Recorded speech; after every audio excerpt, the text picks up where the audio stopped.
everybody, and welcome to the costume store at the museum. Today I want to talk about this dress here, which I think is probably the oldest dress we have in the collection. Now, unfortunately, like a lot of objects we have no provenance. We have no information about it, where it came from or who donated. So if anybody is listening that can help me in any way, I'd be delighted to have any information from you. Now, this dress has a few hidden secrets. So when we know nothing about a dress, the first thing we do, or the first thing I do, is read it. I look at the information that is available to me to work out dates, materials, purpose, and all sorts of other things. So the first thing we can see when we look at this dress is it is actually quite badly damaged. It is silk, and the silk has shattered across here. So this would be a dress that, if we did put it on display, it would have to be supported very, very carefully, and obviously it would have to be away from being touched. So most of the time a dress like this would not be on display. So when we start to look at it, the first thing we've got to try and do is to work out its date. Now, from the styling of this dress, I would sort of put it around about the 1840s, which is early Victorian. Victoria came to the throne in 1837. So we can tell with the nipped-in waist here, the fact that the dress has been stitched totally by hand, so it's before sewing machines were available. So the construction methods would tell me, and the styling, that help me with the date here. The interesting thing, the way this has been made to attain the fullness on the skirt is constructed of 7 panels, which is the width of each panel as it came off the loom, which is approximately 53 centimetres. So they're just hand stitched together, so you have one long huge strip, and then the top had been folded over and then very, very tightly gathered. From the inside here, excuse, it's not the right petticoat underneath this, is one just to give the shaping. The gathering has been the skirt has been doubled over and stitched very tightly, and then we have this very, very, very, very constant, very tightly stitched gathering stitch here, which gives it fullness. Now, this dress, underneath this dress, there would have been a number of petticoats worn to give the fullness. This was before the crinoline, which was the cage, was invented, so you would have had the weight of those petticoats as well to move to when you were walking around. So quite heavy for the poor person wearing it, and of course you would have been supported with a corset. When they said that women, these were perceived as being the weaker sex, corsets were laced in quite tightly, so of course your ribs were constricted, which made it difficult for you to breathe. So swooning and fainting was probably something poor women would do quite often, hence they were called the weaker sex, but that's not really true, as we know. So the top of the dress has this panel here, which is a V panel coming to a centre here, and the sleeves are, they're just there's a little bit of ruching on the sleeve just in here, just to give, that's to give the movement for the elbow. It's made of a watered silk with a little purple check going through it. The back of the dress, it's fastened with, I think it's 11 hooks and eyes, big metal hooks and eyes going down here. Lovely detail of piping around the edge here, and piping around the edge of the sleeve. So all in all, it was, you know, the silk, it would have been quite a posh person, or a person with money would have owned this dress. Fully lined.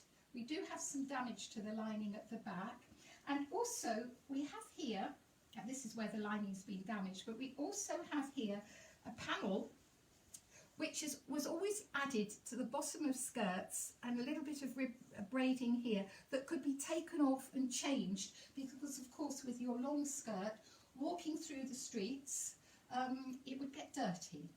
So that is the basic structure of the dress. So we can say handmade, quite a smart dress, nice attention to detail, this little bit of ruching here to give the fullness, to get the bust into here. When I looked inside, I found a little pocket. There's my pocket. There's a lot of material in the skirt here. There's a pocket which I'm struggling to find, but there is one. Take my word for that. There's a little pocket, and that's all into the lining. But the interesting thing when we looked at this dress was what was happening at the top. When you look up here, you can see that there's a gap across the bust area here, cut out of the dress and out of the lining. So this leads me to think that this was a dress that was worn by a nursing mother. In our cataloguing system here, somebody has called it a maternity dress. But in actual fact, as you could see, this is not a dress that could have been worn through the later stages of pregnancy. It's just the waist is too nipped in. And at this period, for pregnancy, women would have worn something like a loose dressing gown, or I've seen evidence of a maternity dress of the period at the Museum of Scotland in Edinburgh, where they have a lot of extra fabric here coming down over the pregnancy bump, so that there was movement there. So this is definitely not a dress worn for the later stages of pregnancy, but very much for the nursing mother. And it's little secrets like this. And I think if you bear in mind that Victoria, she got married in 1840. She had 9 children. She had 5 girls and 4 boys. Now Albert died, her husband, Prince Albert, died in 1861. So over that 20-year period, she was pregnant 9 times. So women would have kept dresses like this for use at various stages of their, when they have the children. A wealthy woman would not have breastfed her own child. She would have had a wet nurse who would be a lady who has recently had a baby and had plenty of milk. There was no such things as bottles. I assume there was no such things as bottles. Most children, I think, were breastfed in those days. And not necessarily your breast milk, but somebody else's. So very much an interesting dress that we have it in the collection.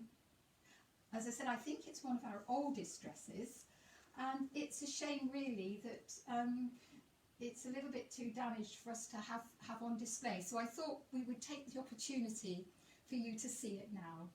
So any thoughts that you might have or comments, we would love to hear from you, because it's one of those things that during that period in time, although women were very often pregnant most of their early life, early married life, or not even married, it's something that was not talked about and kept sort of discreetly to one side.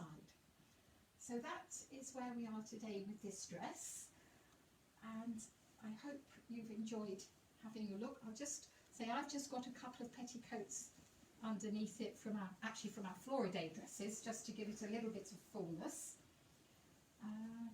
Find that pocket. Oh, here's the pocket. There's the pocket here. Goes into the lining there. So handy to have a pocket. It's a nice story about pockets. They used to be worn separately, tied around your waist, and you'd have your 2 pockets attached on a thread around your waist. So it's nice that it's actually in your dress. And I think so. Little bits of nice little bit of hand stitched ribbon there.